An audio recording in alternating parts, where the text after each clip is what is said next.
Hello friends and welcome back. It's Terry with Terry's Mailbox, and today I'm presenting the Build a Garden Japanese Anemone.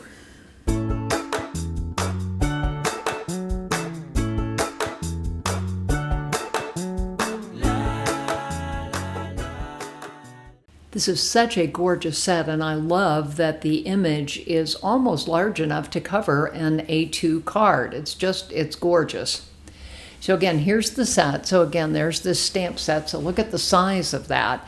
And then the die that cuts it all out. And then of course the stencils to help you add color and drama to your images. I really love this set. So the first thing I did was I'm working on a half a sheet of Cougar cardstock, and I'm going to use Altenew Obsidian Black ink to go ahead and stamp the image, so that I can heat emboss it. So again, I'm using the black obsidian ink. So I'm just gonna stamp until I get a good image. And again, I'm using my stamp positioner. If I need to restamp it, I can. So again, I'm happy with the first one that I got here. So I'm just adding clear embossing powder onto the image, and I'll go ahead and heat dry it.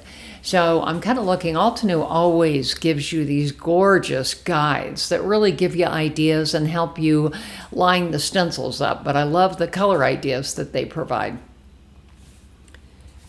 So again, I'm using the Coral Berry, Frosty Pink colors to just kind of, add a couple of layers of pink on here. And so I'll go ahead, and I've got my stencil lined up, so I'm going to go ahead and tape the stencil to my my glass mat. And we'll go ahead and start with the lighter color. So again, just kind of coloring it in. And often if I think I'm getting too close to the background, I'll just grab a scrap piece of cardstock and insert it under the stencil, between the stencil and the base cardstock, and that just helps me not color the background. I guess it didn't really matter here since I'm going to go ahead and die cut this out, but again, that's what I did. So here we are, just, again, using blending tools and just adding the color. So then we'll go ahead and move on to stencil number 2. Look how easy these things are to line up. Often I kind of look for the centers of the flower, and then I can just kind of rotate the stencil until I get to the the right connection. So again, another layer of that light pink, again, just kind of making sure they've all got that same base layer on there. So again, just coloring away here. And again, with stencils, you can start light, you can add additional color. That's what I love about them, is that they are so versatile. So again, just making sure I've got my base layer on there. So now I'm going to move on to the next layer, and there I am matching up the flower centers again, as I said. This is just so much fun. I love Altenew stencils. I love their layered stencils. They just really have a great variety, and the color is just color's just endless. So I've moved more on to a darker pink in that family to get that center in there. And next, again, I've got this one that kind of has some centers. I want to point out that line to you, because that means you're only matching up the items on the side of the line. So don't line it up and then color the entire stencil. You really have to look at this. So again, here I am with my greens. So I'm using Shadow Creek and Grass Fields on this one.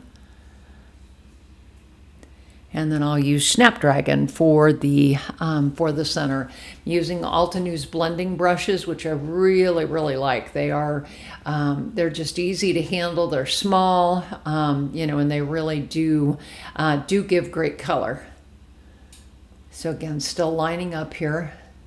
So we'll go ahead and finish with my green, and then we'll do some with the Snapdragon here in a while. So again, just coloring away here. I just really, really enjoy stenciling. I think it's just a very relaxing thing to do. And again, you get such great colors.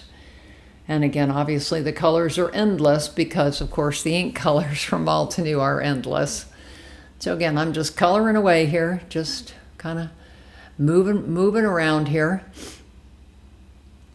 So we'll put my greens away, and I'll go ahead and grab that Snapdragon. I'm going to go ahead and add to those outside centers, and then I'm going to go ahead and color the centers in with the green. So again, right now I'm kind of adding that second layer with the little bit darker green. So I just love that they have, they've really helped you match up the stencils with some etchings, and, the little lines help you not to color random places. So again, just adding that, adding the darker color here. Just too much fun, too much fun.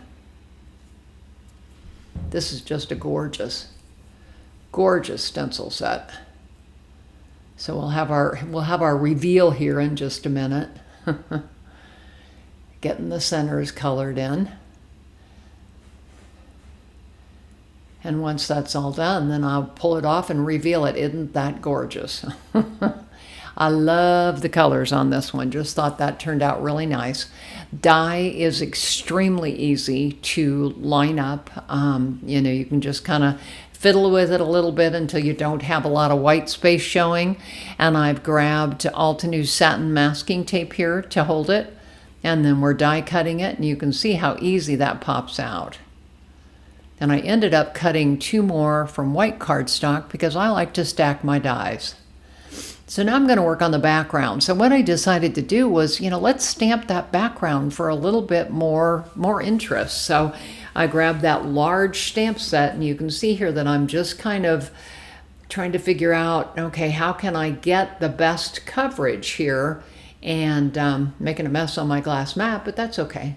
Again, just kind of working here and trying to figure it out, and I'm going to cover the entire background with just black ink, or black ink images, I guess I should say.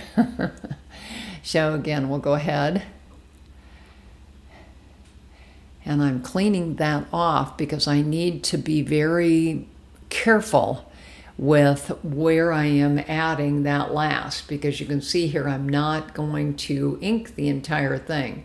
So there comes that satin masking tape, and again I can kind of mask off part of the image that I don't want to stamp, and then we'll go ahead and add the black obsidian ink. Don't forget to take the tape off, otherwise you're going to have a big mess.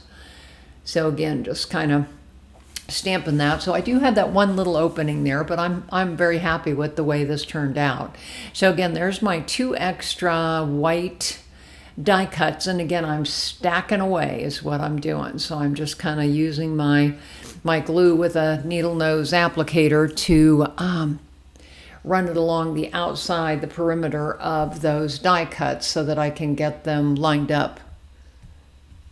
So then we'll go ahead and add that pretty floral one, and that'll go on the top. It adds a lot of texture when you layer the die cuts. It just really does add texture, and it adds some strength and some dimension. I really like the way it looks. So once I've got that done, I'm kind of looking to see how I'm going to arrange it, and I'm going to go for that way that I just had on there. Right now I'm pulling out my 36 pan set, and I'm going to go ahead and add some splatters. Altenew is famous for splatters, and I like to follow suit. I just think it adds a lot of interest. So I ended up splattering both the background, and then I went back and splattered the die cut as well. I suppose I could have put it together and then splattered it, but I didn't. So again, here is kind of my 2 pieces here, and so I'm going to arrange it kind of at an angle there. And then I have a sentiment that was small enough that I could cut it out with a circle die. So again, I did it on black cardstock with white embossing powder. And then when I was putting it on there, I thought it needed some more pink. So all I did was cut a larger circle. And as you can see, I'm ink blending the perimeter here. So we'll go ahead and attach that. And so I'm going to pull out my Altenew glue tape runner. This stuff is great. I love it. So we'll go ahead and match that on the top of an A2 card base.